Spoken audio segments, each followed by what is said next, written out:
Warning, this episode contains adult language, mature situations, nebbish main characters, psychologically abusive kohais, fan service galore, and manga news. Remember to like, share, and subscribe. Listener discretion is advised. Episode 457, Don't Toy With Me, Miss Nagatoro. Hello and welcome to another episode of the Spiraken Manga Review, some podcasts and reviews about connectly enhanced narratives. I'm your host Zan, saying konnichiwa, aloha, bonjour, and what's up?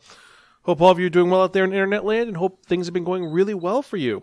On our end, things are going really well, reading lots of manga, watching lots of trailers, and releasing tons of content. And if you're joining us for the first time, welcome. Spiraken, or some podcasts and vain reviews about connectly enhanced narrative, is a geeky podcast where we talk about various nerdy topics depending on the episode you're listening to. Since this is the manga review, obviously we're talking about manga. I tell you, the art style is, the overarching plot, the characters, the design quality, and most importantly, if it's worth investing your time in or not. You don't have to agree with anything that I and my co-host say, but we try to be educational, enlightening, exciting, and most importantly, entertaining. You can check out any of our earlier episodes at www.spiraken.com, where we have over 1,000 podcasts. Yes, we finally hit 1,000 podcasts of varying type. We have the manga review, the movie review, the game review, the book corner, the Zan chats, Television Tuesdays, and several other things. But we're also on YouTube where you can check out our videos, including our trailer reactions and our live action coverage of various conventions.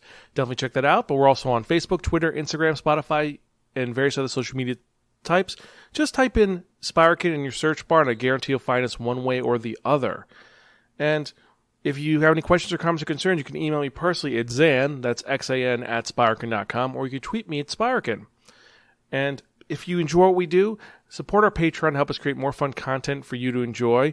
We have 4 tiers, each one with varying degrees of rewards, including our monthly podcast. It's just for you guys. It's just special reviews that are just for you, and some other really fun things too. But for that, you have to actually check out our Patreon. And that's at patreon.com/Spiraken. And now that shilling is out of the way, let's actually get to this, because if you remember for the last episode, I spun that one, that only, The Wheel of Manga, and it did turn to be there reviewing a very interesting manga. One that was written by Nanashi, and it is released over here by Vertical Inc. That's Kodansha. It is a shonen series that originally came out in 2017 to it's still coming out now, and it's a webcomic that was adapted into a manga series. There are 12 volumes, and it is a romantic comedy series. And it is known as Ijiranai Nagatoro-san, but we know it over here as Don't Toy With Me, Ms. Nagatoro, or Don't Bully Me, Miss Nagatoro, depending on what version you're getting. And this manga is kind of similar to a lot of other mangas that we've read recently, where it's about a main character who is generally a social introvert, or there's something wrong with them, and they are bullied by their love interests in one way or the other. My personal favorite version of this is Teasing Master Tagaki-san, or My Neighbor Seki. This is a new interpretation of that, and this one is about Naoto Hachioji, who is this second-year student who is studying at Kazahaya High School, and he prefers to avoid social interaction with everybody. The only person he really interacts with is his club president, because he's part of the art club, but besides that, he stays away from everybody. He generally stays having lunch in the club room, or he'll go to the library and go to class. That's it. One day he's going to the library, and he ends up running into 4 girls who are underclassmen who are kind of airheaded, and he's just kind of ignoring them until fate happens, that they discover that he's an artist drawing manga, and one of them decides to bully him mercilessly. And this becomes his dynamic. This kohai, known only as Nagatoro, harasses him. She follows him into his club room and bothers him. She meets him in the library and bothers him. She sees him outside the school and she bothers him. And she just really just puts him in really awkward and lewd positions that aren't of his own fault and make him cry. And that is what this manga is about. It's about a girl who has kind of unrequited feelings for someone, and she deals with it in a very childish way. And that's what this manga is about. It's yeah. I know I should be like, yeah, there's this, that, but it's just a gag manga about 2 people who kind of like each other in a really screwed up relationship who are just hanging out and stuff happens. It's the typical trope of, hey, she's going to barge in, bother him and put him in a really awkward position, and then she's going to treat him like garbage, and then he's going to kind of like her. That's what this story is about. This feels very, I don't want to say it's abusive, but yeah, it's about someone who's being abused and they end up liking it. It's a sadomasochistic relationship. That's what you would think from reading the back and reading the first volume of this manga. However, I am surprised to say there's actually more to it than that, because as we discover, Naoto ends up getting pulled out of his shell and becoming a little more confident throughout these interactions with Nagatoro. Also, we found that Nagatoro isn't just doing this because she's a crazy person that just wants to harass this guy. No, she actually likes him. And we're able to witness how she feels when other people make fun of him and when she's with other males, other guys. And it's intriguing to see, like, when her friends start following her and making fun of him, she gets really pissed off. And she just shuts down and is like, no, you can't do that. Pretty much only I can mess with him, you can't. And Senpai ends up actually being a better person for that, because he ends up learning that she's a good person. He protects her at times, but overall it's them getting closer together while everyone kind of fights and just is weird. As an ensemble cast, the secondary and tertiary characters are almost non-existent. I mean, you have her three friends, Gamo, Yoshi, and Sakura, but really they're just these really cruel, shallow girls who they're trying to help Nagatoro get together with Senpai, but it's not really what goes on. And then you have the art club's president, who is this, I don't want to say she's a nudist, but she's someone who likes to draw nude portraits of herself and try and pass it off as art. So she's a little crazy. But that's it. It's pretty much all it is just them dealing with this while them dealing with their relationship, quote-unquote relationship, as it goes on. Compared to the other ones, I gotta say, like Teaser Massey, Tagaki-san, and My Neighbor Seki, that is done so much more refreshingly and it's more innocent. This is much more, I'm going to abuse you in a really disturbing way. Like, hey, we read this thing in a manga that this guy licked this girl's shoe, so you're going to do that for me or I'm going to beat you up. I want to say that, yeah, there's something good about it, but honestly, no. The art style is okay, and while it does get better later on when he becomes more confident, most people won't get past the first volume, really, because it's just Nagatoro-san being abusive. And I explained this premise to Greta, and Greta was like, yeah, she's just playing the game. That's how girls are mean to boys that they like. And I kind of get that, but this is overly cruel. I mean, it's not like physical abuse, but like the mental and emotional torment that Senpai's put through, I don't find it compelling or interesting, to be honest with you.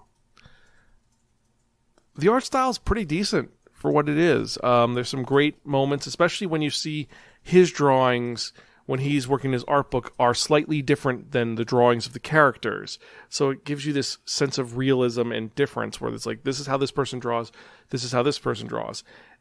A great example is when Senpai ends up going on an actual date with Nagatoro.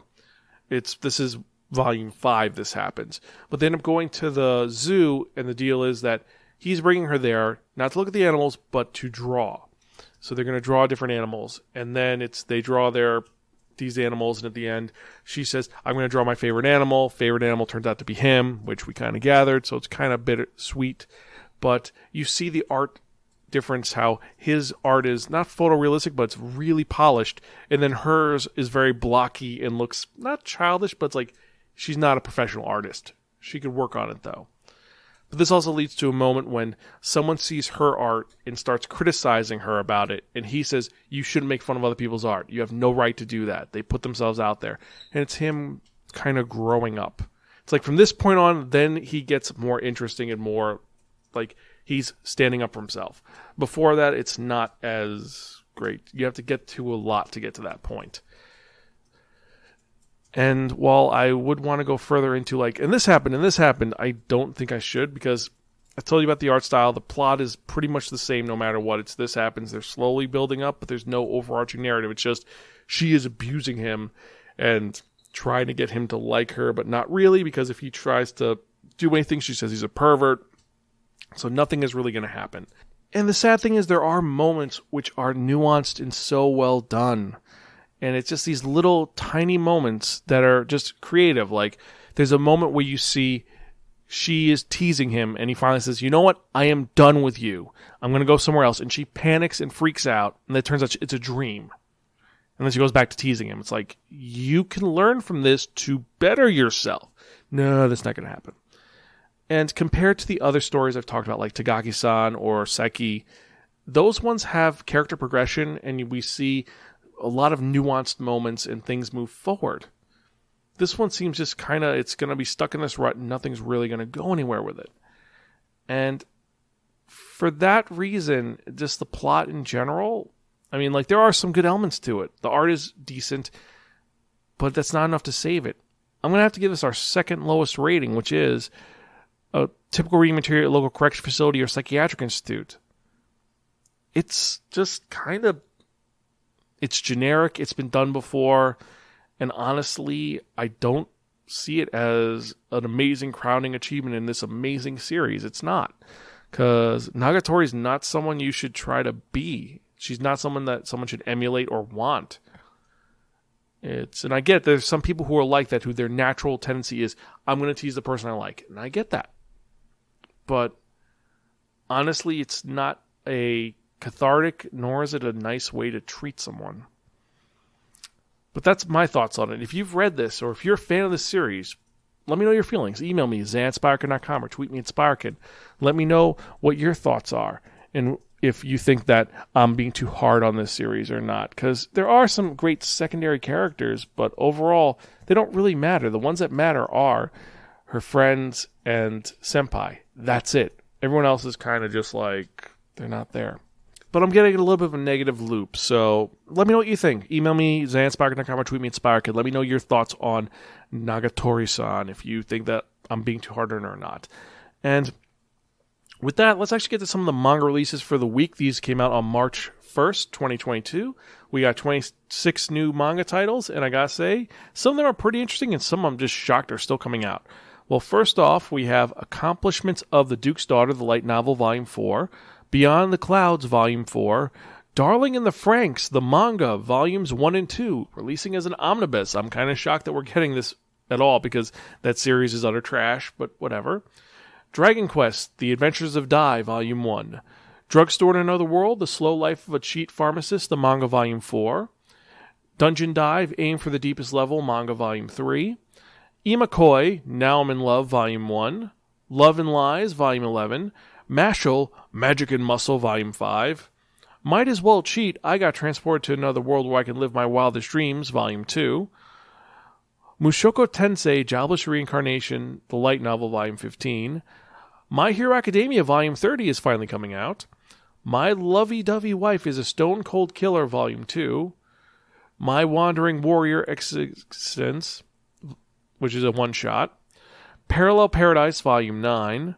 Platinum End, Volume 14, Rose and Blood, Volume 2, Saint Young Men, Omnibus 8, which is Volumes 15 and 16 of the manga, The Girl in the Arcade, Volume 1, The Hidden Dungeon Only I Can Enter, the light novel, Volume 6, The Kingdoms of Ruin, Volume 4, Trapped in a Dating Sim, The World of Otome Games is Tough for Mobs, the light novel, Volume 5, Undead Unluck, Volume 6, World Trigger, Volume 23, and then Yakuza Lover, Volume 4.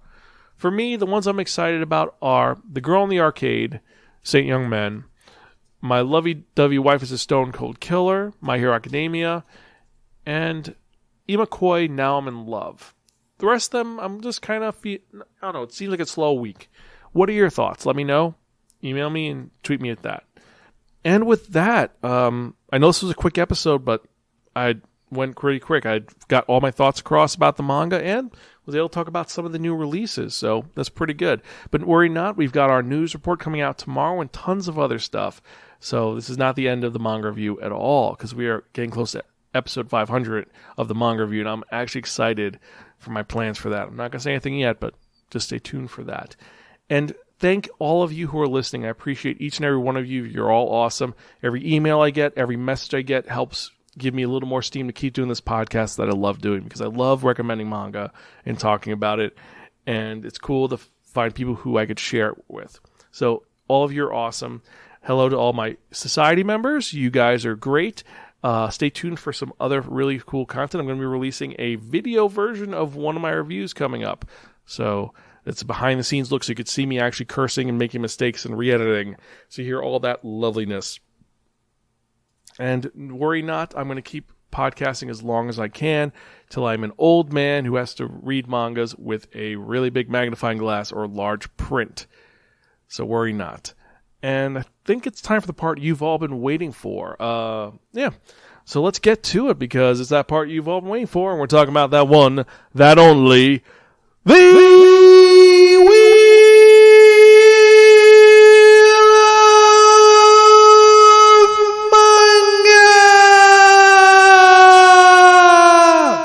Yes, friends, the Wheel of Manga, except substitute. Now, what is the Wheel of Manga? The Wheel of Manga is a Wheel of Fortune with 10 slots on it.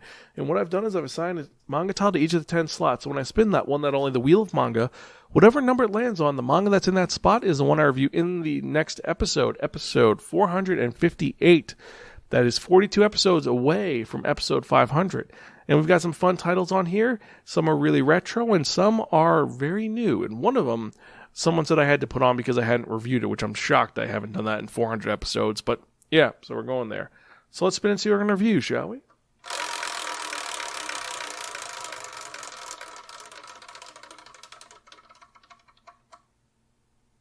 Number 1. So in the next episode, looks like I'm reading a historical manga. This is one which is taking place in a very specific part of Japanese history. Most importantly, the year before the Great Kanto earthquake. This is a love story that I've heard a lot about. I know there's an anime, but I haven't watched it yet.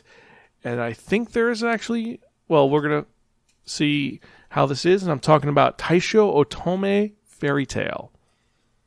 If you've read this or seen the manga or anime, how is it? Do you like it? Do you not? Let me know. Email me, zanspiraken.com.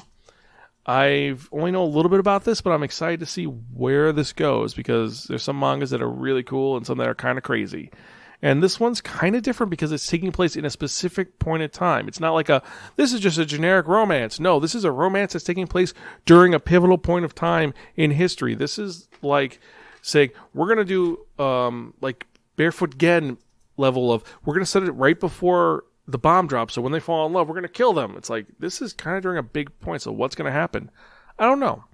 I'm excited to see where this goes, but going to have to wait on that. Anyway, remember to like, share, subscribe. Check out some of our other episodes. I've actually been redesigning the website, so check out new designs for the title cards. Let me know if you like them or not. As usual, I'm your host, Zan. I am Gonzville. I'll catch you guys next time, and keep reading manga. See you later.